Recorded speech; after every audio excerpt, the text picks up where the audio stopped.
to the Australian Hiker Podcast, Australia's longest running hiking podcast, downloaded over 1 million times worldwide and providing you with an Australian perspective on all things hiking. We're your hosts, Tim and Jill Savage, coming to you from Ngunnawal and Ngambri country. This is episode 311 of the Australian Hiker Podcast.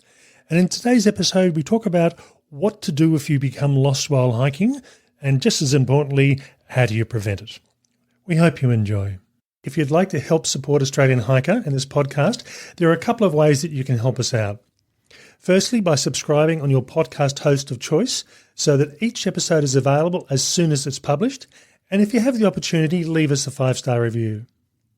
Another way to support us is go to the Australian Hiker website at www.australianhiker.com.au and click on the Support Us page and buy us a coffee.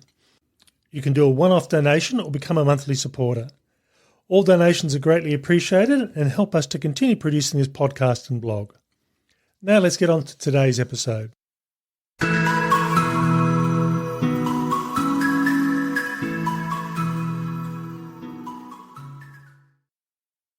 No one plans to get lost or injured on a hike, but every year our state and territory police forces, with supportive organisations like the State Emergency Services, Park Services, as well as local volunteers, respond to incidents of lost or injured hikers. In many cases, the outcomes of these incidents are just minor inconveniences to all concerned, but at the other end of the scale, there is occasionally the unfortunate loss of life. In this podcast episode, we look at how you can minimise potential issues on trail and what to do if you become lost, and what steps should you take to ensure that you are found as quickly as possible. The first one we're going to look at is an ounce of protection. And the full saying is an ounce of protection is worth a pound of cure.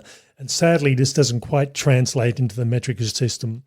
But essentially what that means is freak accidents can and do happen through nobody's fault. You might slip or roll your ankle or you're doing everything correctly, but things just happen. And in this sort of instance here, you can't plan for every potential possibility and outcome. So in this sort of situation here, having systems in place, so if something does unfortunately happen, we can make sure that we minimise cascading effect of things going wrong and help you out to come out of this situation as best as you possibly can. Yeah, and I think that's important to note that, I don't think people deliberately go out of their way to injure themselves or get lost or so that they're in need of rescue, but there are a whole range of things that you can do to minimise that occurring. Now, from here, we look at experience and fitness. Being outdoors in the Australian bush can be a challenge. How much of a challenge depends on a number of factors, including your fitness level and your level of experience. And a key consideration here is, while it's good to challenge yourself, it's also worth knowing your limitations. To start with, physically, can you do the kilometres that you have planned? So if you plan to go into the remote bush and do a 50-kilometre walk in one day, and you know the most you've ever done in the past has only been 10 kilometres, you really would be wanting to actually build up to that length of walk to see if you can actually do it, and do it in an area that you might do 5 circuits of 10 kilometres, so that way you're never really far away from the car park or from help if need be. Yeah, and I think, if you have done a big distance and you're planning to do a big distance, has the preparation that you've done, has it been on similar terrain, or is this a much more difficult terrain that you'll be challenging yourself with? And in the lead up to my 2018 Bibbulmun track hike, I did just that, where I challenged myself and progressively built up the distance I was covering in a single day and then in multiple days, just to be able to give me an indication of what my physical ability was and what I could comfortably do. The other thing is the level of experience. Now, you could be able to walk 50 or 100 kilometres in a day, but do you have the necessary navigation skills or the skills that you need to be able to traverse the area you're looking at? 100 kilometres in a day is a long day, Tim. It is, but I mean, when you think about it, if you look at some of the ultra running competition they've got these days, they're anything up to 200 kilometres. Now, the routes have pretty much set out very well. They've got people all over the place, but it's a big distance to do over. Yeah, and it's not just one day we're talking about here. It's often more than a day that people take to do that. But having the ability to navigate and having the ability to deal with first aid injuries or accidents would certainly make the difference. Having the ability to navigate in an environment where the routes aren't set out so clearly, and having the ability that if something does go wrong, do you have the first aid skills to be able to manage an accident or injury if it does occur? Now, experience-wise, some hikes are difficult and not necessarily just physically challenging, but also mentally. And I use as an example a hike we did a couple of years ago, which is the Red Walk in Bungonia National Park. Distance-wise, it's only around about 6.5 kilometres long, but it is a very physically demanding walk. It is a very mentally challenging walk as well. You really have to think your way through the large boulder field. And when I'm talking about boulders, I'm talking about things that are 4 metres in height. Being able to go up and around and get around them. And this is a walk that, talking to the park rangers, one of the worst weekends they actually had to rescue 19 people out of this walk. It's not a walk that's aimed for new hikers or inexperienced hikers or unfit hikers or even young children for that matter. Yeah, and on that one in particular, there are smaller rocks that you're walking over as well, so the risk of injury is pretty high, twisting an ankle, and it's a very steep descent down. It's a very steep climb out, and then you're walking along what is essentially a dry riverbed. So, there's lots of hazards, and the rangers certainly experience that at peak times. Going solo, the school of thought that the minimum hiking group size should be is 4 people. And the idea here that if somebody gets injured, one person can stay with them and then 2 people can walk out and go for help. So in this scenario, it means that no person is left alone. Now, my issue here with that school of thought is not everyone wants to do a 4-person or more person hike. Some people want to do hikes with less people. And the assumption here is as well that the inexperienced person is the one that's getting injured. So let's say we've got a group of 4 people. We've got one really experienced person that's potentially doing the navigation and has got all the bushcraft skills, and the other 3 people may not be as experienced or very little experience, and it's the experienced person that gets injured. Are those 3 people able to actually go through and navigate their way out of wherever they are and go for help? And the answer might be yes, depending on the situation. So ideally what it should be is 4 people of equal experience. And again, how do you actually teach new people to hike if you've got all the experienced people go hiking and together, and then the inexperienced people go hiking together? So the idea of 4 people, yes, I can understand it, but I personally do love solo hiking. For me, it has so much to say about it. But in that situation, it also has a greater increase of risk. What do you do if you get bitten by a snake? What do you do if you roll your ankle and you can't walk out? What do you do if you break your arm? There's all sorts of things that can go wrong as a solo hiker that it can also happen as a group of hikers. But in this situation, there's no one that can actually walk out for you. So in this sort of situation here, it's extremely important that you do know your limitations and what you can and can't do. But it's also a matter of carrying the right equipment. Realistically, if you're going to an area that's out of phone range, you really should be carrying a personal locator beacon of some sort. But particularly for a solo hiker, that's extremely critical, because if you can't go out for help, you need to be able to call someone in to help you. Personal locator beacons have their advantages, there's no doubt about that. And dedicated personal locator beacons typically have 24 or 36-hour batteries that it will send a signal for a day, day and a half, or 2 days. The disadvantage with that is you set off the signal and you do not know that somebody's coming to help you until you see the helicopter or people come in and physically find you. So you may be waiting half a day or a day, depending on where you are. And again, an example of that is Larapinta Trail in the Northern Territory. When we did that trip in 2016, and I don't know if it's still the case, the rescue helicopters weren't allowed to fly at night time.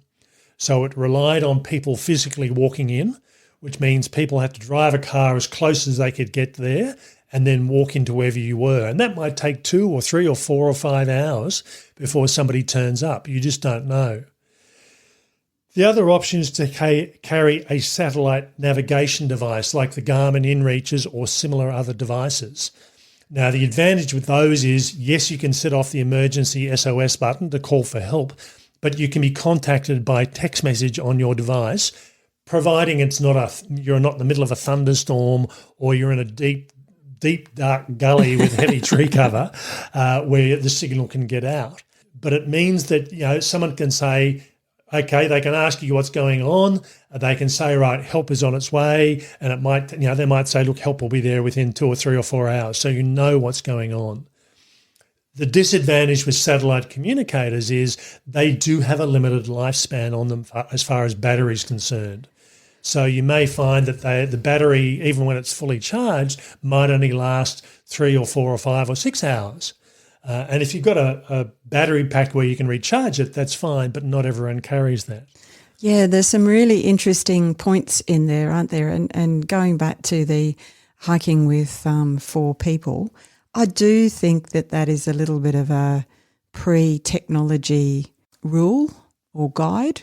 I'm not so sure that it's so relevant. I would think that, most people should be carrying PLBs, even if they're not hiking solo. And, there should be, if it's a group of 4, there should be more than one in the group, I would suggest. Yeah.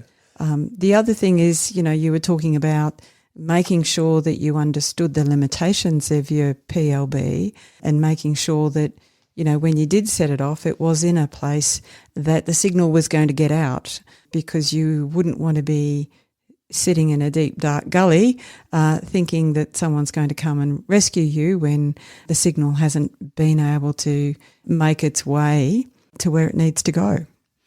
And I had this instance in 2017, I think it was, where I was doing a 54-kilometre walk in a single day. It took me 15 hours. And Jill, who was in Canberra, was experiencing a very heavy thunder and lightning storm. I was certainly getting rain where I was, and I was in a heavily treed area. But the signal wasn't necessarily getting through as often as I would have thought it was. You were not moving according to what I was watching.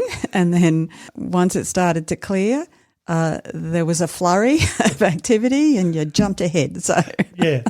So you can, technology is not always 100% reliable. That doesn't matter what it is. And it is dependent on what the prevailing weather conditions are, and also, as I said, how deeply dense the bush is, and if you're in the bottom of a gully, it can make a big difference.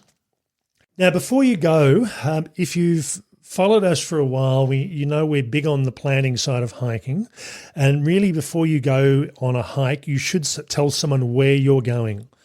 Now, you can do this in a number of ways. You can tell a friend, and it needs to be a reliable friend, that, hey, look, I'm going to do this walk. And a friend who's interested in you. And yeah. It's no good telling someone that's not really focused on what you're saying, and it's like, oh yeah, I thought they said that we're going hiking, but I can't remember where. In that sort of situation, leave them a piece of paper. And I'll often do this with my sister. If my wife and I are hiking together, we'll email. That would be me.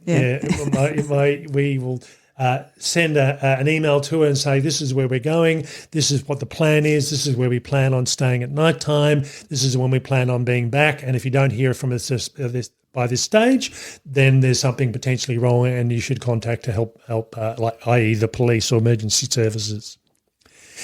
You can also go online to, and I'll use as an example here, the New South Wales Park Service. They have an online trip intention form. So you can put all those details in there. So particularly if you're going to, and I'll use as the example we used before, to do the red track in Bungonia National Park, you can put all the details in there. It's online. So if you haven't responded back and said, hey, look, we're back, they know where you should at least be, and they can narrow the search if they need to come looking for you. Things like how big the group is, where you plan on stopping for the night or during the day, how long you think the walk's going to take. If you're using things like satellite communication devices, there is a two-way contact that you can use, and people can actually contact you.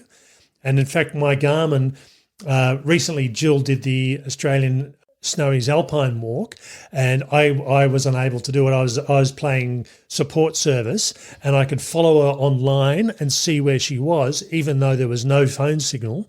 But the satellite signal was getting through, and I could see where she was and where how far away from the car park she was likely to be. So I knew when she was about to be coming into where I was. And you could also stress out when you thought I was going off track, which I wasn't, just in case you were wondering.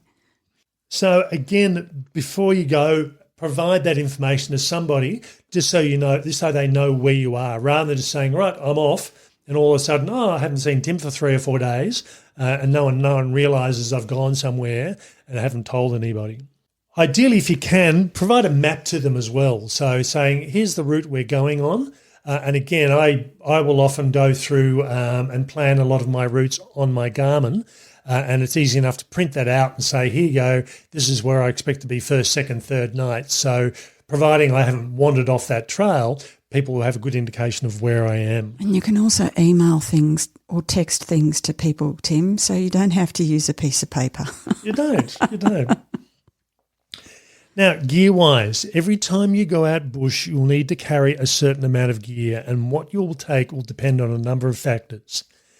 These are where you are. So are you in the snow conditions or are you in the tropics? How remote are you? The environment you're travelling in, the weather forecast, the duration of the hike, and your own personal factors like fitness and medication. It's no good carrying gear you don't know how to use or carrying too much gear, because all you're doing is weighing yourself down. I will always carry a first aid kit of some sort. 9 times out of 10, it'll have exactly the same things in it. It'll cater for things like snake bites or broken arm or a broken leg or a twisted ankle or something. But I don't carry IV drips and things like that, because I know I have seen some people do it, but they've been paramedics that have been into hiking. They know how to use it. I don't, so it's not much use me carrying that sort of gear. So really having the gear available to do the hike that you need. And again, do you need wet weather gear? If you're hiking in the Australian Alps, at any time of the year, you should expect snow conditions. And I've seen that on Christmas Day a few years ago when we did a hike, we reached 25 degrees, and by the time we finished our hike, the temperature dropped to 6 degrees. Mm-hmm. And that's just an expectation in the Alps, and you need to cater for that clothing-wise. And if you're camping, you need to make sure you've catered for that for cold overnight temperatures. Yeah, and even though we were moving and we were carrying overnight packs, that 6 degrees was a little bit chilly still. Now, as far as food and water concerned, again, carrying enough food for your planned trip plus a bit extra just in case. Now, it's no good saying I'm going on a one-day hike and I'm going to carry 5 days of food. Typically, people don't tend to do that. But you don't want to say, well, I'm going to go on a one-day hike and I'll just carry a muesli bar and that's it. You need to carry enough food to carry you through for a whole day, for a breakfast, lunch, and I'd probably even allow for dinner as well, even if you're not planning on being out there that long, just in case something does go wrong. But having enough food there and having food that you know you like, for me, when I'm hiking by myself, I average around about 630 grams of food, and that includes freeze-dried food as well, and that'll comfortably carry me through a day. So it's not a lot of additional weight you have to add.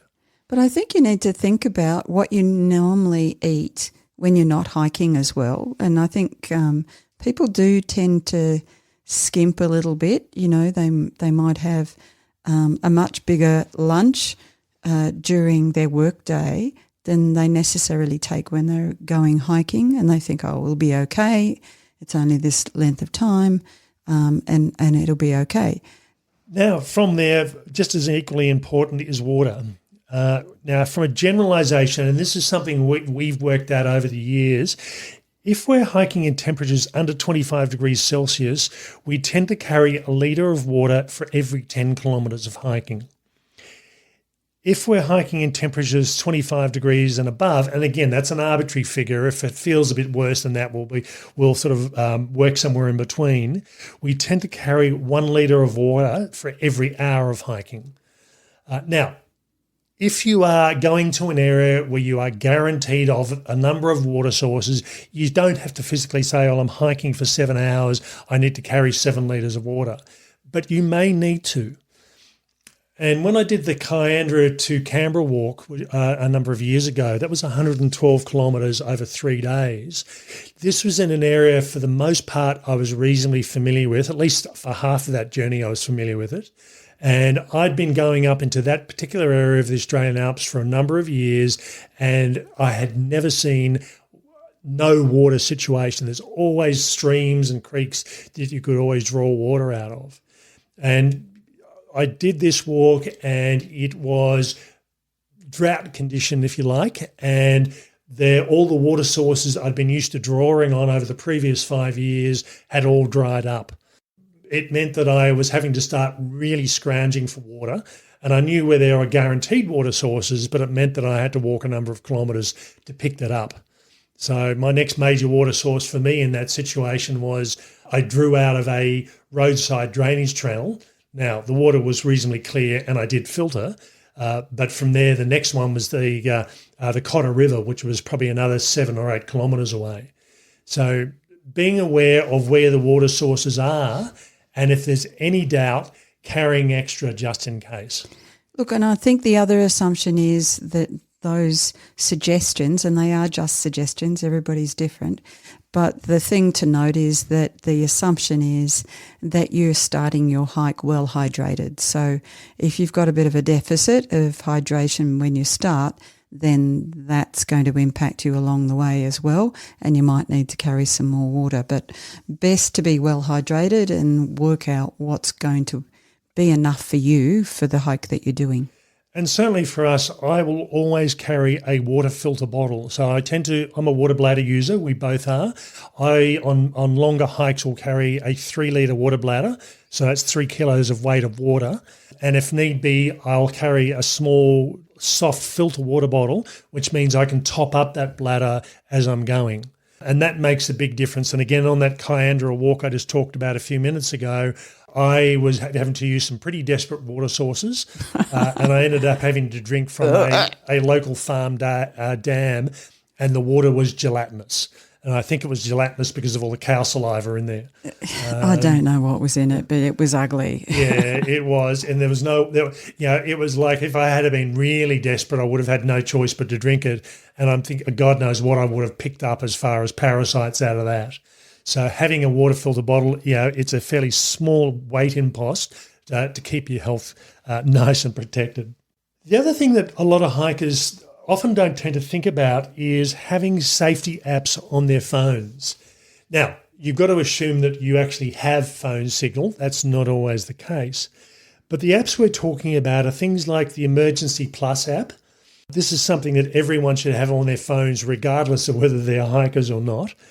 Yes, Triple O works quite well, but one of the advantages of the Emergency Plus app is it also gives you a latitude of longitude. So if you know that you're at home and you can say, this is my address, the ambulance can turn up. But if you're in a bushland area and you can't say, well, I'm on Mount Ainslie somewhere, that's probably 100 square kilometre area, and you need to be able to narrow that down. So you can give a latitude or longitude. The Emergency Plus app also links in with what 3 words. Now, by giving them the 3 words that it's providing you, it will take you to within 1 square metre of where you are. That's so smart, hey? It is. So, you can give them those 3 words that are listed there and they will be able to come to physically where you are. So it's pretty impressive, and I think it's worthwhile just having that integration. I've also got the What 3 Words app on my phone as well. And that's quite handy, and it's just a bit easier to actually look at because it gives you a map and says, okay, you stand here and here are my 3 words. You take 2 steps to the right and there's a different set of 3 words. And it's interesting watching this. And I have used that app because I had to get Jill to come and pick me up in one situation, and it wasn't clearly marked, or there were no clear landmarks. So it was much easier to say, I'm along this road, here are the What 3 Words, and it meant that Jill was able to come pretty much straight to where I was. Things like a first aid app of some sort, so St John's or Red Cross, to provide basic first aid information. We use Peak Finder as well. Now, Peak Finder is also handy to know what mountains you're looking at, but it means if you're trying to work out where you are and you've got a map or a compass in front of you and you think, okay, I think that's Black Mountain in front of me, and you look at what the Peak Finder app and it says, yep, this is Black Mountain. So you're not trying to guess at the mountains in front of you. You've got something telling you that this is what the mountain or hill in front of you is, and that's a good app to have. The other one that's worthwhile looking at is the Bushfires Near Me app. Now, this is an app that'll tell you where there are bushfires close to you. Now, if you're going hiking, particularly during the hotter months of the year in particular, you need to make sure you're not going into an area where there's active bushfires. But certainly this is quite a handy thing to have, just so if you're heading in a particular direction and you think, oh, it's smoky, well, there's a reason it's smoky. You're about to walk into a bushfire area. So it may change the direction you're heading.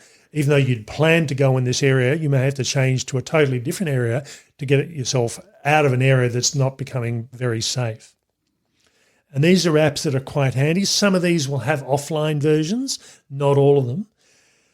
One thing to think about these days is the technology over the last 12 months has changed now, and certainly we've always been Apple phone users, and I believe that the Samsung phones also have this function now, that they have a satellite function now built into them. And I know with my phone that when I get to the SOS function only, it'll also have a little satellite signal, which means I can send an emergency signal out through the satellite system. Not as reliable as the dedicated satellite messengers. And again, it's reliant on your phone having battery service, but this is an additional safety item that is on there. So next time, if you've got a fairly new phone, it's something you may not have noticed before, but you get a little round dot with little wings on it. It looks like a little satellite saying it's got satellite signal on it. So have a look at that, or if you've got one of the newer phones, see if this is a function that your phone has to provide an extra layer of service when the phone signal doesn't work. Okay, so what we've been talking about so far is what to do to help prevent getting lost. Now we've got things about what do you do if you are lost. Now the best laid plans of mice and men, as the saying goes, will go astray at times. If you find yourself in a situation where you really are lost, the first thing you want to do is to go through a series of steps. And these series of steps are ones recommended, and we've drawn these from the Victorian Police Department. And the first thing to do is stay calm. So if you think you're lost, don't panic and all of a sudden start running in any particular direction. Start thinking, okay, I'm lost. What do I need to do? Where, can I look around and work out where I am? And one of the things we've always been big on for a number of years, that when you're going on a hike, you tend to look where you're going, which is definitely the way to do it. But have you ever stopped to turn around and see what the trail looks like behind you? So if you are lost and think, oh, hang on a sec, am I going in the right direction? And I think, no, I remember turning around and that's what it looked like. So I've turned myself around. So it's worthwhile. We do actually do this on our hikes. Every so often I'll stop, I'll turn around, have a look at what it's like from the way we've just come from, just to try and get familiarity with what's around. And I think sometimes if we're coming back the same way, I turn around and take a photo, particularly if there's something where we need to turn off and it's not well marked or it's a little bit difficult to see. So you do then get that sense of, what it should look like. And if you're not sure, you've got an image that you can check. So once you've calmed yourself down and had a look around, have a stop and think. So where was the last place you were sure you're on trail? So if you think, look, 100 metres ago, I was positive I was going in the right direction, and in fact, I turned off what I thought was the right path. Walk back that 100 metres. If you still think, no, hang on a sec, I still don't know where I am, don't keep on wandering, because all you're going to do is just go further and further away from where you should be. Recheck your navigation ability and your maps. So it might be a map, it might be a GPS. Now, we typically always walk with GPSs, and most of my GPSs have the function of taking you back to the start point. Now, it may not take you back to the start point along the route you came back, but it'll say, okay, if you head back in this direction here, you'll go back to where your starting point was. And I must admit, I tend to do waypoints every so often along my trail. So I can say, okay, I was on the trail here. If I've any doubt at all, I'll set a waypoint on my GPS, and that way I'll know where I need to be to get back on trail again. Retrace your steps for a short distance to your last known point, but don't wander randomly. If you think, okay, look, I have no idea, this is just really unfamiliar, I just have no idea where I am, I'm lost, basically stay where you are. Now, the recommendation is to gain some height. So it might be, look, there's a hill just up there. If I walk on top of the hill, it gives me the ability to see what the surrounding landscape is, and I might be able to see a river or my previous campsite or another major hill, and I know which way I need to go from there. The other thing as well with gaining some height is things like satellite GPSs will work better in clear environments. So going to an open, clear area, particularly up on top of a hill, will make sure the signal is able to be picked up a bit quicker. And I think the key here is you're not expected to, wander for a half day to find the biggest hill in the area. You just need to find some higher ground. So just thinking close by. Higher ground close by. That's just pretty much what you're trying to do. And again, the Peak Finder app is quite handy. It'll go through and recognise a series of hills and ridges and say, this is where you are. So, or this is the hills that I'm looking at, and you can then refer to that on your map.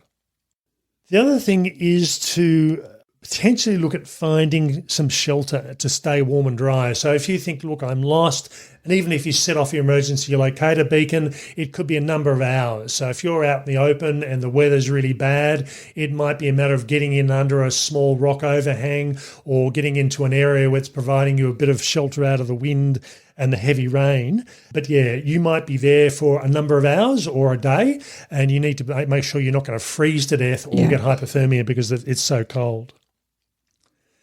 Stay in one place. So again, do not go wandering, because when people come searching for you, they will work on some sort of logical grid pattern or search. They don't wander aimlessly to try and find you. They will work on some sort of logical order to say, well, this is where the trail was, this is where they could have gone, and they'll work from that particular area.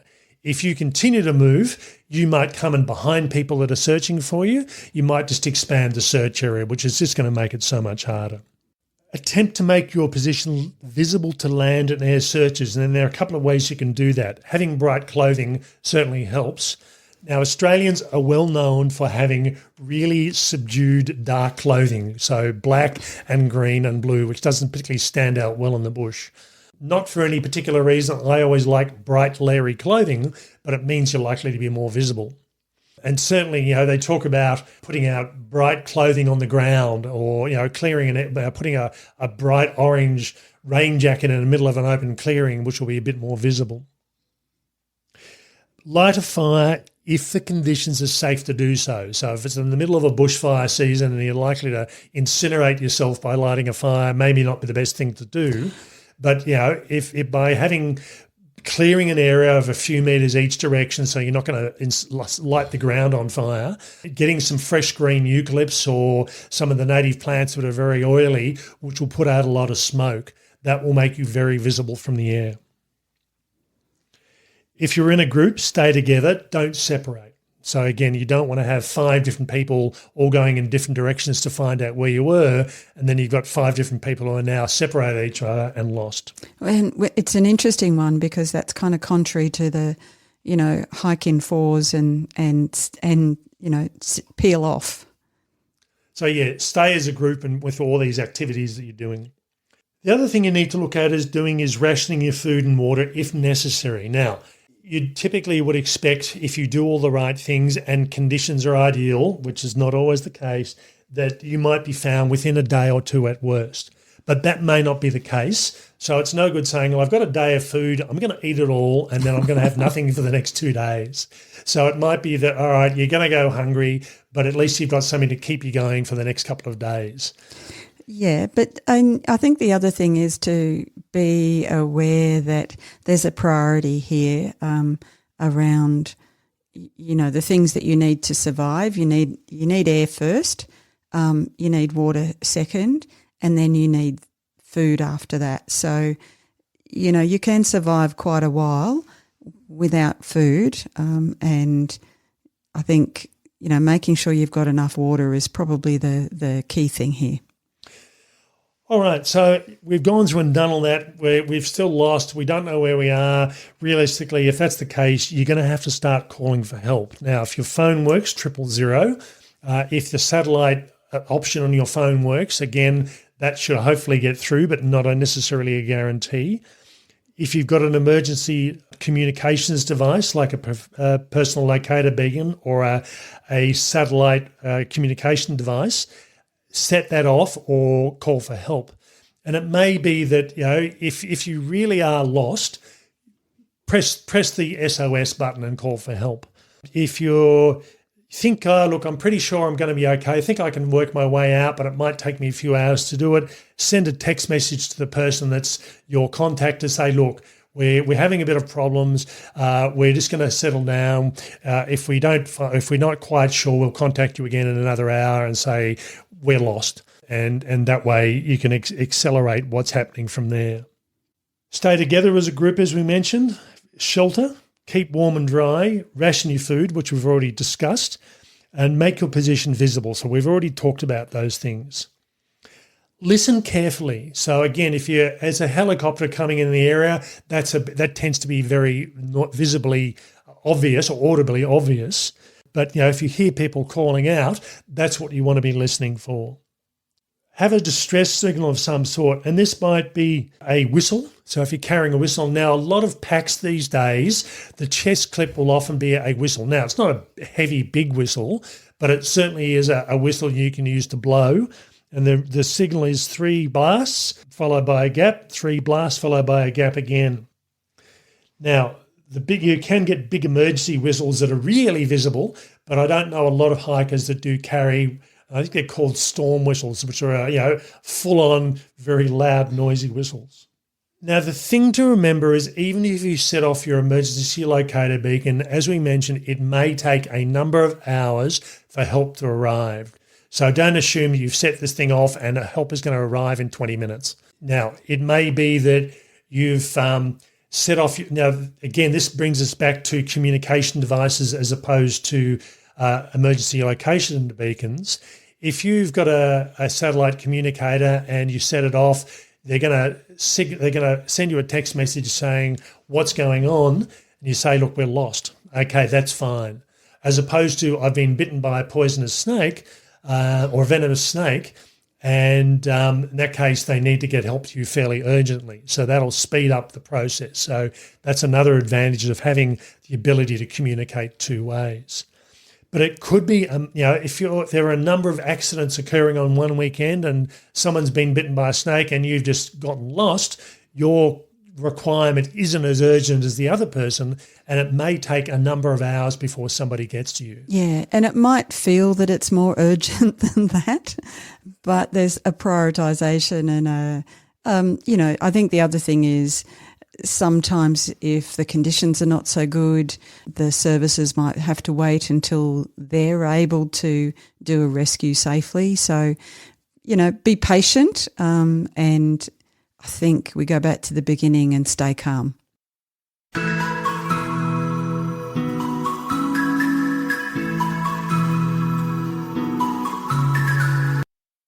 So we've gone through and looked at what to do to help prevent getting lost and what to do if getting lost. But really what it comes down to is hopefully it will never happen. And And for me, I've never had to be rescued, but it doesn't. Fingers crossed. Fingers crossed, but it doesn't mean it won't happen at some point in the future.